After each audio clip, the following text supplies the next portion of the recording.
सुबह की इबादत इंटरनेशनल ग्रेस ऑफ चर्च में मुनक्कद हुई थी और दूसरी इबादत की तरह डॉक्टर सुआरेस दो ईमान के पैगामात उनको पहुंचाता है जो मौजूद थे। इस लम्हे जो हम खुश हैं, इस लम्हे जो हम पीछे बैठने का इंतखाब करते हैं, दुश्मन हमारे अंदर बीज बोने के लिए इंतजार करता है ताकि हमें इसके बाद शिकस्त दी जा सके। लेकिन अगर आपके दिल के अंदर खुदावन यीशु मसीह है, ये कभी नहीं होगा भाइयों। ये हमारे लिए राज है। हमें हमेशा खुदावन में फतहयाब होना है और कभी भी नहीं शिकस्त खानी। ब्राजील के हर कोने और पूरी दुनिया में लोगों ने ईमान के प्रोग्राम से शिफा पाते हैं। ये कुछ लुगाइयां दर्ज करने के काबिल हो रही हैं।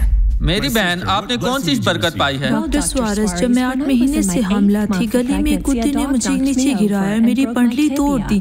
आप जानते हैं, मैं डॉक्टर के पास गई। 20 दिनों बाद मैं डॉक्टर के पास गई और डॉक्टर ने कहा कुछ भी नहीं हो सकता। मेरी टांग के इलाज का सिर्फ एक रास्ता, एक सर्जरी की जाए और कुछ सुइयां, कुछ कील अंदर रखने हैं। आप जानते हैं कि सिर्फ एक ही तरीका था, क्योंकि मैंने इसके पास जाने के लिए काफी वक्त लिया, क्योंकि मैं खुदा पर यकीन रखती थी कि वो डॉक्टरों का डॉक्टर है। बस मैं वहाँ इंतजार कर रही थी। लंबे वक्त के इंतजार के बाद क्या हुआ कि वो मुझे कमरे में ले जाने के लिए देर कर रहे थे। आप जानते हैं कि खुदा ने मुझसे कहा, घर जा बच्ची, मैंने तुम्हें पहले से ही इत्फा दे दी है। और आपका प्रोग्राम टीवी पर था और मैंने कहा, मैं अपना हाथ अपनी खुश्क हड्डी पर रखा और इसके लिए दुआ की, क्योंकि खुदावंद इसे बहाल करेगा। बस मैंने अपना हाथ अपनी टांग पर रखा और मैंने आपके साथ दुआ की और दूसरे दिन मैं डॉक्टर के पास गई, टांग का एक्सरे करवाया और मेरी टांग मुकम्मल ठीक थी। ओह, खुदावंद की तारीफ हो। हमारे पास एक शानदार खुदा है भाइयों।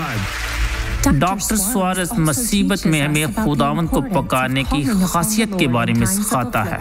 पुकारने का मतलब है दिल के गहराई के साथ अंदर से रोना। खुदा ने उसे कहा, जब तुम मेरा नाम पुकारो, मैं तुम्हारी सुनूंगा। इसी तरह वो हमें कह रहा है, मैं अपना कान तुम्हारी तरफ झुकाऊंगा।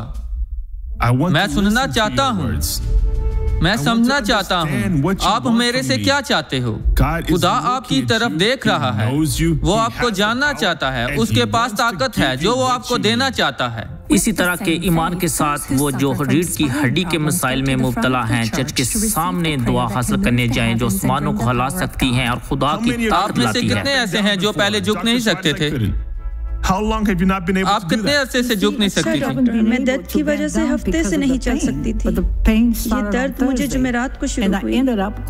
मैं इसके अस्पताल से आप अभी तक दर्द में मुतला हो? जी हाँ, मुसलसल जारी। और आपके बारे में? पहले दर्द हुई, लेकिन आप सब कुछ कर सकती हो।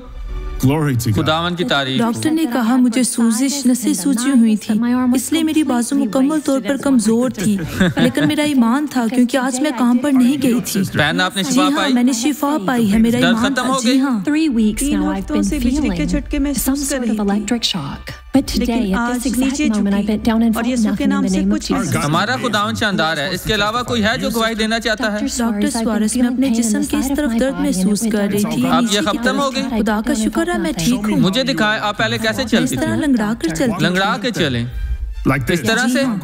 उस तरफ को जाएं, उस तरफ को जाएं बहन। सब कुछ खत्म हो गया। और कोई है जो गवाही देना चाहे? जी डॉक्टर, क्या मसला हुआ? मेरे बहुत सालों से रीढ़ की हड्डी का मसला था।